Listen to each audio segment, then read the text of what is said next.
A good leader, you know how they respond when something hard comes.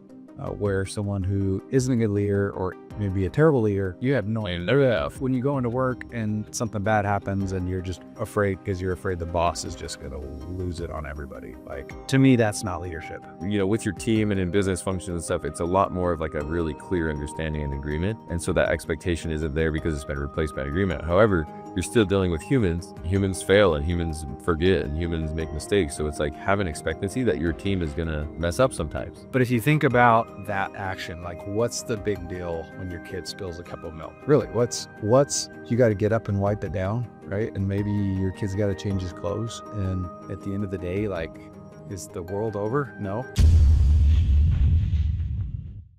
Welcome to the Everyday Leader Podcast. Leadership is a choice. Join me, Matt, and my co-hosts Drew and Tate each episode as we break down how to lead powerfully in your family, team, and organization. Hey, everybody. Welcome to the Everyday Leader Podcast. Today, Drew and I are going to dive into a topic that's super important when it comes to self-leadership.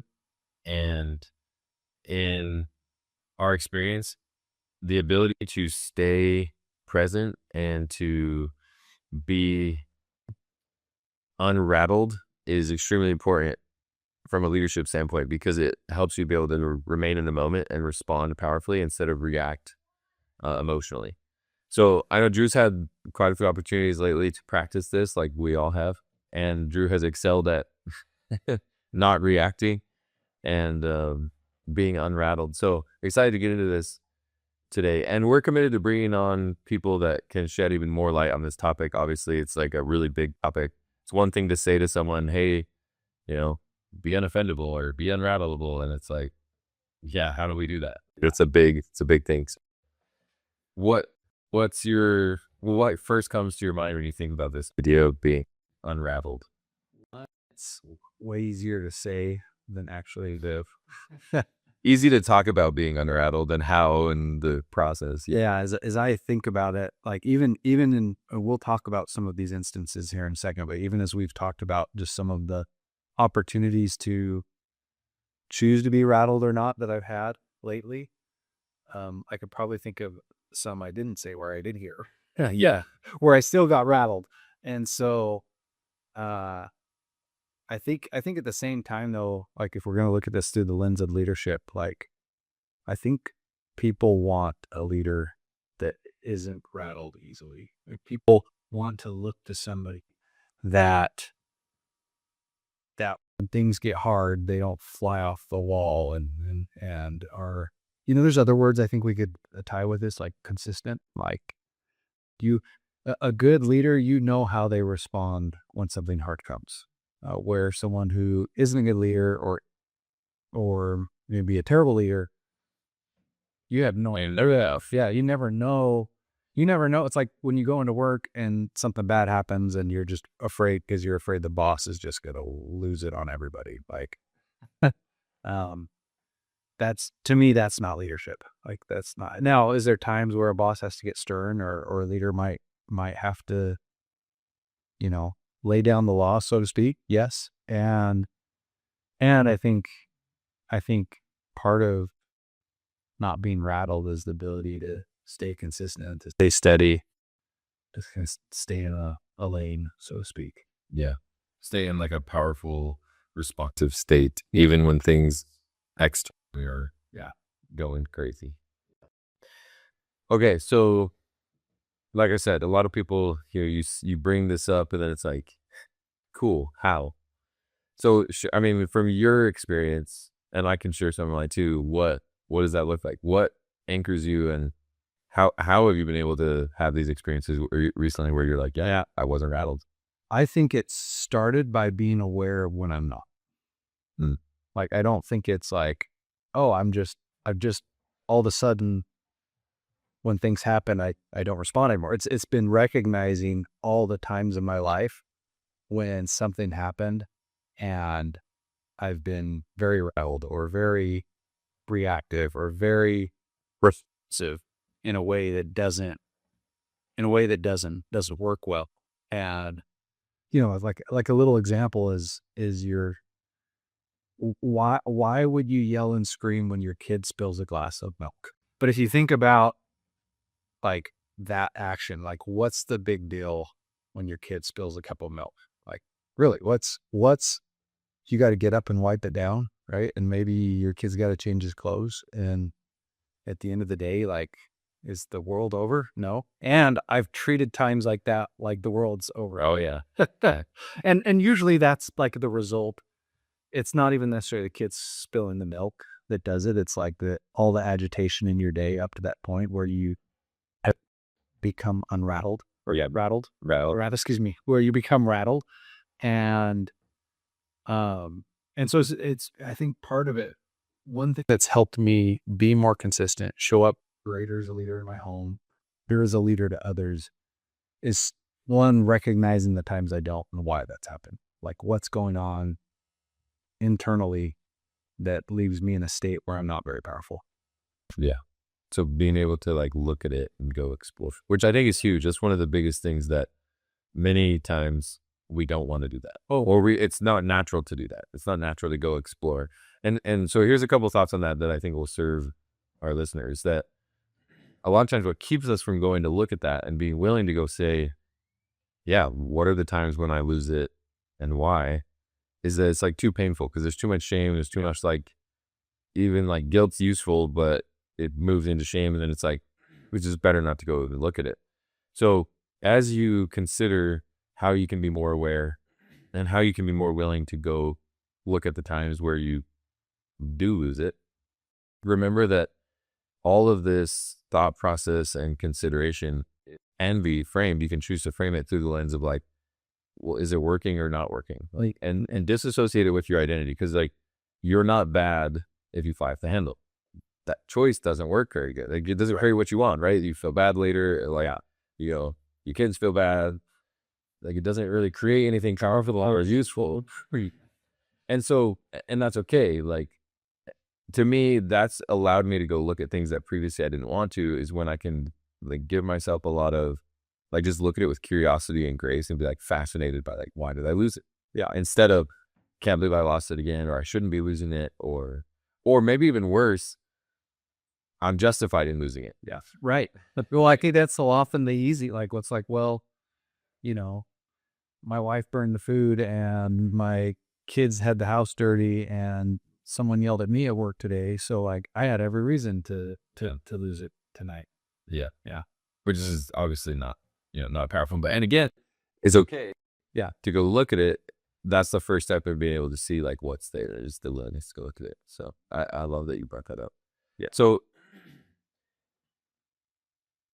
okay, I want to go to like identity first and then go to expectations. Cause like the milk spilling one is, we talk about how we have a unspoken expectation around that, and we'll get to that. So, but first I want to go back to like your ability to stay present and responsive instead of reactive and riled. And in my experience, a lot of that has to do with like how we see ourselves. So, and what we believe about ourselves, right? So if I can remind myself that I'm present, or like one of the things I remind myself is that everything is believable and nothing's ridiculous with my kid. It's still not perfect at it by any means. And it's a helpful reminder, like that I want to choose to believe that. What have you seen as far as like the relationship between identity and how you see yourself and what's true about you and your ability to stay responsive instead of reactive? Yeah. Well, I'll share one of the things I believe about myself and have created is I'm the greatest dad in the whole wide world for Charity, Nan, Luke, and Ben. I'm present in their lives and I'm their everything. And present can mean a whole lot of things. And I think as I say that to myself and things come up, and I'm using kids. It's like once again, there's business things that happen. Yeah. There's been financial things that have happened this last year. There's other things would happen. I feel like an earlier version of me wouldn't have reacted as powerfully as I have. And I think back to your question about identity, when I'm committed to being the best dad in the world for my kids, when I'm not, when I say that, I remind myself, and it's like, okay, how am I going to show up different next time? What what will I say or do different? And I've shared this with a few people lately. I don't think I shared this on podcasts, but um, even I even recognize how where I've been reactionary in the past has I don't hit my kids, and I recognize sometimes they're afraid that side of me is going to come out. So Liam, we were actually here in my office around Christmas. Someone gave me some walkie talkies for Christmas, and I said, "Hey, take out the battery, and how did I say it? I said unrack the battery and put them in the walkie talkie, and they were rechargeable, one of those like a 3 AA rechargeable battery pack, but it's permanently wrapped to be rechargeable." Yeah. He started taking apart the whole battery pack because I said unwrap it, so I wasn't very clear, and he made an honest mistake. And when I turned and saw what he was doing, I went, "Oh, buddy." And just that reaction, he started crying, like, because he was afraid he was about to be in trouble. I was about to lose an arm. And I didn't get upset. It was actually kind of a good moment between us, but it just made me realize, man, how many times has something small happened where I made a big, the walkie-talkies were probably $25, and it's a cheap battery pack that it could replace easy. But I saw, in that instant, because of the way I've responded previously, I saw him kind of go to this place of fear Yeah. and terror, which was wow, it's so important that I don't just react to my kids when things happen, or that's what they're gonna remember, and that's how they're gonna respond. Yeah. It's an awesome example that, again, but your willingness to just go look at that. Yeah. Oh, wow, I wonder what that is. Yeah. So that example is actually really fascinating. I thought a lot about this, right? Like when kids break things. Yeah. That's oftentimes one of the things that could, Fear us are actually happening every day in your life. and it's okay, why does that rattle me? Yeah. Well, you got to go backwards, right? With curiosity, not with judgment on yourself. Otherwise, it just makes it worse. To be that's interesting. Why does that stir up this reaction? Well, somewhere in there's some belief that's pretty deep about something, and it's usually not a powerful belief. It's a scarce belief, right? And in my case, I was able to find something you might be similar, a belief around again, it's super subconscious. I don't actually think this to myself, but it's a very subconscious thing that drives the thought process, which is well, that's expensive to replace, or we can't afford to replace that, or something that's a very scarce, not true thing. Yeah. And it's useful to go look at that and be yeah, that's not true. The truth is, can we replace the battery pack easily? Right. Yeah. The truth is, can we replace whatever this thing is that broken, and it will be fine? Yeah. Yeah. Then not a problem. But in the moment, right, the subconscious is what's driving us to this place of scarcity and to reaction. So useful to be able to go back and look at that though and see, I'm have this pathway established that's not helpful, not useful, not true. Let's replace it, right, with what you mentioned. I'm present, and I'm, or mine, everything's believable and nothing's ridiculous. Yeah. And then that sends me to a better responsive place. So, okay. So Drew brought up this awareness, and now we're talking about being willing to go look at what you believe about yourself, or what you believe in this case about anything, and checking it. Is this true, and is this useful? In the walkie-talkie example, right? And I can think of 100 examples of this or spilling milk even is a great example, where we have a subconscious expectation that our kids shouldn't be doing that. Yeah.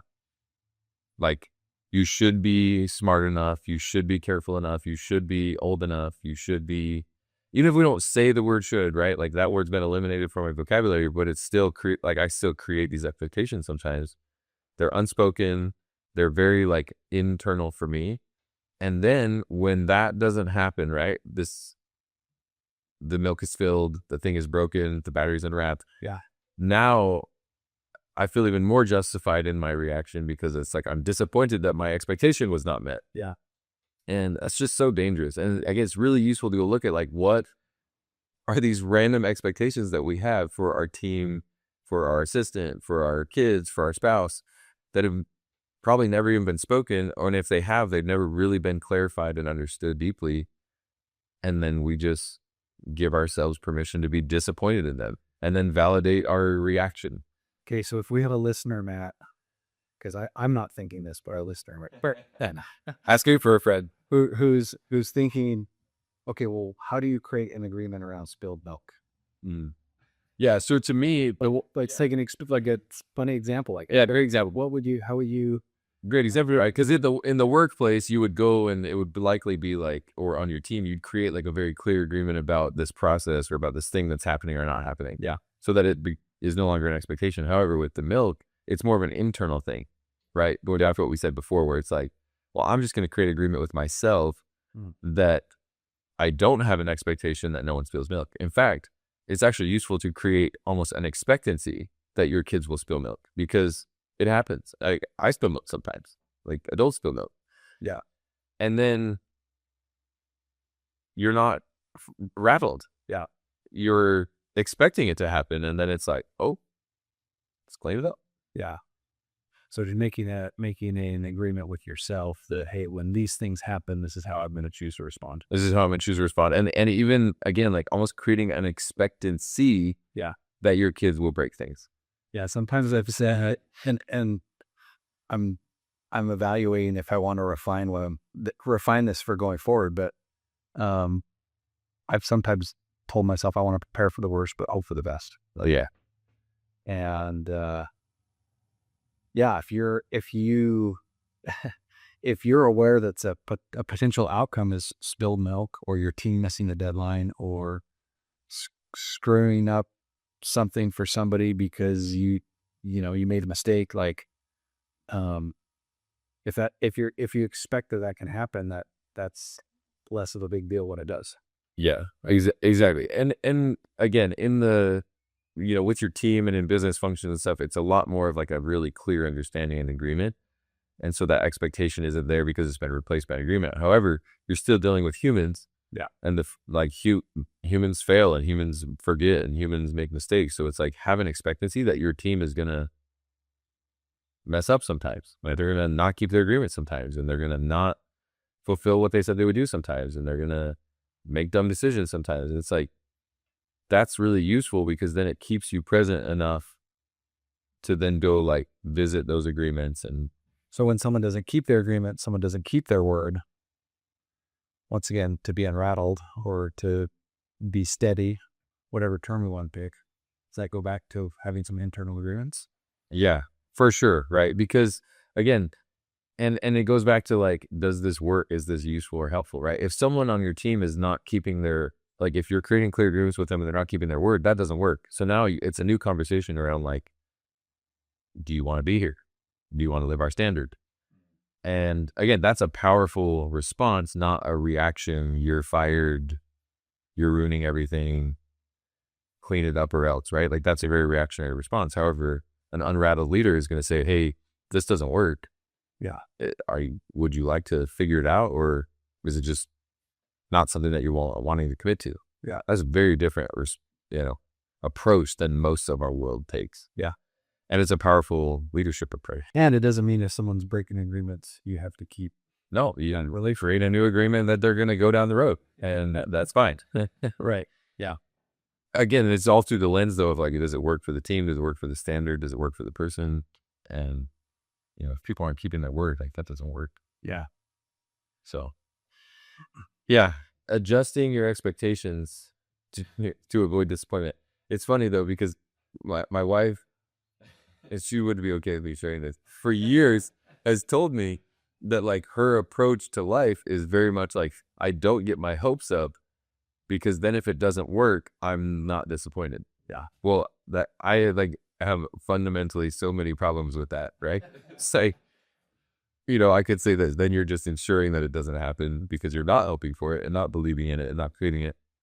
And on the other hand, there is some truth to it in the sense that it's like, especially with other people, like have an expectancy that other people will fail and make mistakes, and then you will avoid being disappointed in them.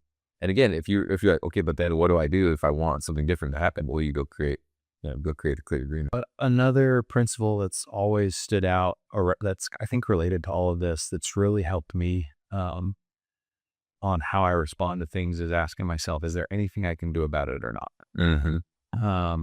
That's awesome. Like taking full ownership or full responsibility of the situation. If I can say, yes, there's something I can do different or I could have done different, then I can't be mad at anyone else. Like the only person to blame is me at the end of the day, or the only way to change that. At the same time, if I have no control over something, why would I let that? Why am I even Right. worried about it? Like, I mean, sports is a great example. Like, I don't know how many times in my life I've let a sporting event determine how Your emotional state? my emotional state, right? Right. The call on the field or the, the way the ball bounces in or out of the rim at the end of the ball game.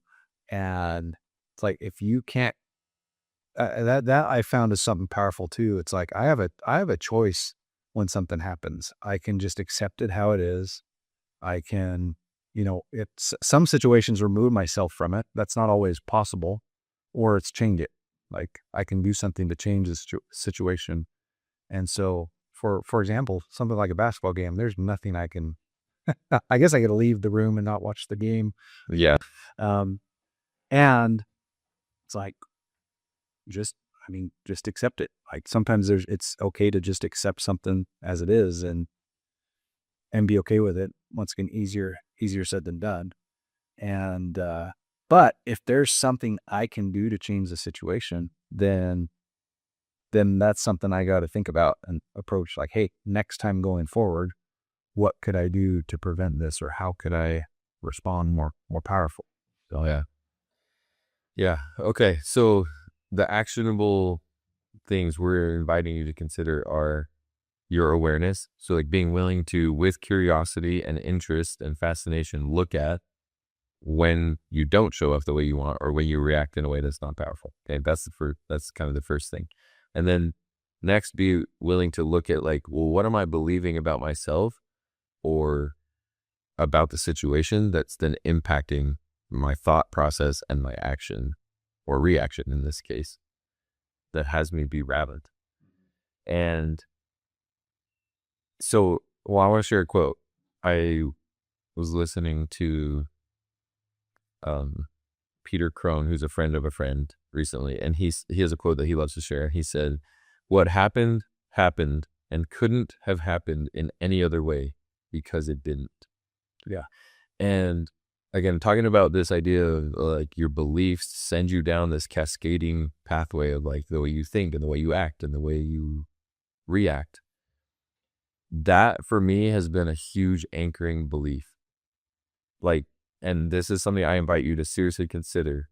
And again, you get to choose, all of us get to choose if you want to believe this, you can, and it will change everything, which is everything is exactly the way it's supposed to be or else it wouldn't be, right? To like what Peter's saying, like it happened exactly that way because if it wasn't supposed to, like it wouldn't have.